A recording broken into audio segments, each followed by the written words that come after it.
I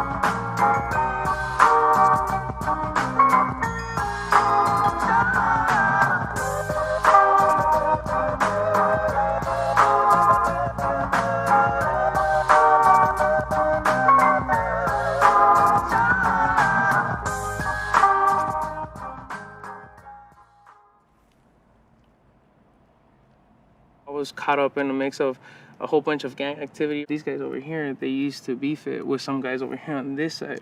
So if I would walk out, they'll be shooting people. So it was Death Sunday. You couldn't go out the house. You know, they were messing with my family, and it got to a point where I just had all kinds of bad ideas. And my initial idea was payback, payback, payback.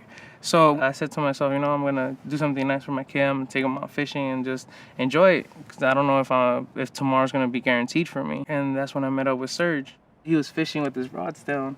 That's when I approached him. I told him, I'm like, hey, you know, what you doing, man? You know, are you supposed to have your rod in your hand? I'm trying to educate him. I had no idea he was like pro fisherman, man. He's like, come over here, man. I'm gonna show you what's up. And then we started fishing together, and I loved it. And it made me forget what I was thinking about. I started going every day, every morning. There he is. So he's pretty much been my mentor and my best fishing buddy. And besides that, he's family now. That's the main important thing there. All right, guys, I'm gonna start getting the other stuff out of the house. Okay. Do you want to speak about your innovations? So with the fish bait that I make, I pretty much give it to them so they can test it out. If they don't like it, I won't give it to the court. It took me 3 years to develop. It's dope-based, and it's 100% fish safe. So regardless of what I'm putting in there, I know that they'll be able to throw it out.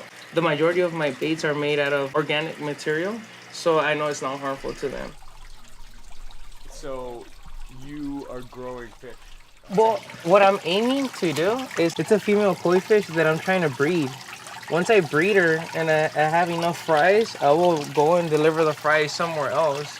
Once they get big enough, I'll go and release them somewhere else. But my first thing is I need to get a batch. Yeah. Once I have a good batch, then I could go and put the fish back where I got it from, and at the same time keep developing the same type of breed. Yeah. Can we go check that out? Yeah, let's go.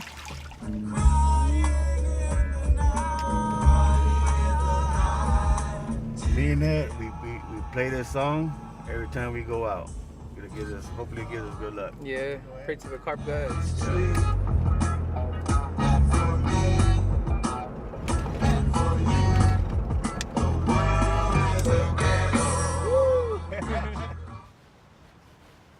I've been fishing since I was about 4 or 5 years old. You know, my pops always used to take me out every weekend. We grew up in a rough neighborhood, and you know, it kept me out of some trouble.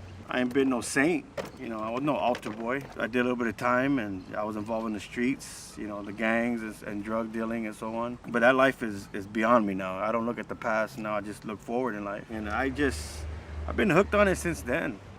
It started with me and Ed at first. More members start coming aboard, and so far we have about 80 members now. What is it, 89 members. 89. Our club is all catch and release. If you're not about that, you know, don't join our club. You know, that's how our name came about, is where we grew up at. You live in Watts, you live in Compton, I'm from Wilmington. So I just came up with the name California Ghetto Carping, and it stuck. You know, I know we could fish big open waters, but we love coming out here. It's the people that we could talk to. And I love it when some people say, there's no fish in here, man. And, and this guy behind me, he catches a 50-pound carp. You know, and they're like, holy shit, I didn't think something like that was in here. Yeah, ever since that picture and the fish that I caught, I started getting a lot of followers. And what we try to do now is have the kids to enjoy their life out here, even though that you're in a neighborhood like this, where it's ghetto. You know, it's just not a park where violence and drug use and homeless is at. You can actually enjoy a great day of fishing out here. That's what we want to do. We want to do something positive to give back to the little ones. Less X boxes, more tackle boxes. Yeah, that's what we're going for.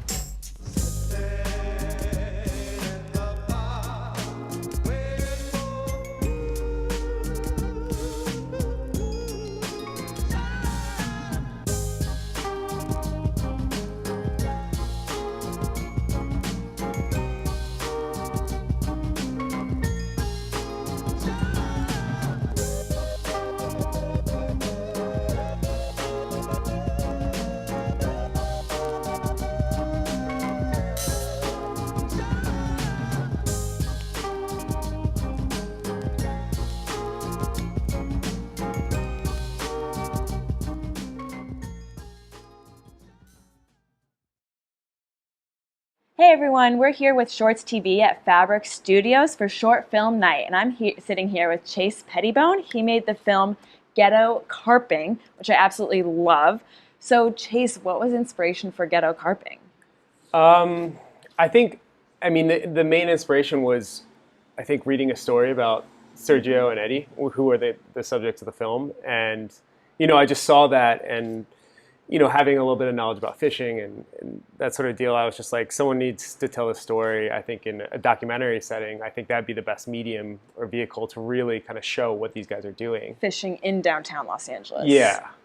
And these guys aren't just some guys that just cast their line in the lake and hope to get lucky. Like, these guys are professional fishermen, and they make their own baits, and they talk with people in England who are other carp fishermen, and they really are masters of their craft. And that's what we wanted to show, that these guys, not only were they so passionate about fishing and teaching kids how to fish, they're reeling in these like 50-pound fish in these lakes, these urban lakes. And so they've taken something that really no one thought to do or wanted to do, and turned it into a passion, and with amazing results. And staying out of trouble. Yeah, absolutely.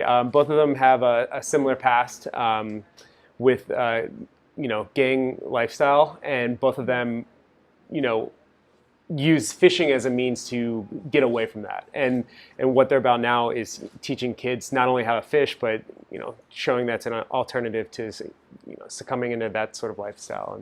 And so they keep it 100% positive and with what they do every single day. It's epic. Yeah. So where are you from originally? I'm originally from Annapolis, Maryland. All right. So how did you get into filmmaking, and why in Los Angeles? I always made movies. Even growing up as a kid, I was a little skate rat, and so I was always shooting crappy little skate movies and stuff. Skirt. Yeah, and then moving to Southern California almost 10 years ago, I found myself working in the film industry, and from what was originally started out as just a hobby has now become a passion and something I'm transitioning full time as a career. Sick. Yeah. Some more shorts, or what's next? I'm not too sure what's next. Been looking at some music videos. Been looking at a couple more documentary shorts. Cool. I'm pretty much open to anything. What is it about documentary shorts? I like a good story. Like anybody that has a story that I feel needs to be told. That's what I'm all about. And for me, I saw these guys. I was like, someone needs to tell their story in a documentary short form. Yeah, they're amazing. And that's what, for me, interests me the most about documentary filmmaking, is amazing stories and getting those stories out there. Sweet. Yeah. Do you have a platform of choice? Like, where can we find your films? Vimeo Okay. is primarily right now where I upload everything. Yeah. Vimeo, and Ghetto Carping's on there? Yeah, if you just type in Ghetto Carping to Vimeo, or my name, Chase Pettibone, you should be able to find it. Cool. I know Google works too. I found it that way. So thank you so much. This is Chase Pettibone, Annie Edwards here for Shorts TV. Over and out.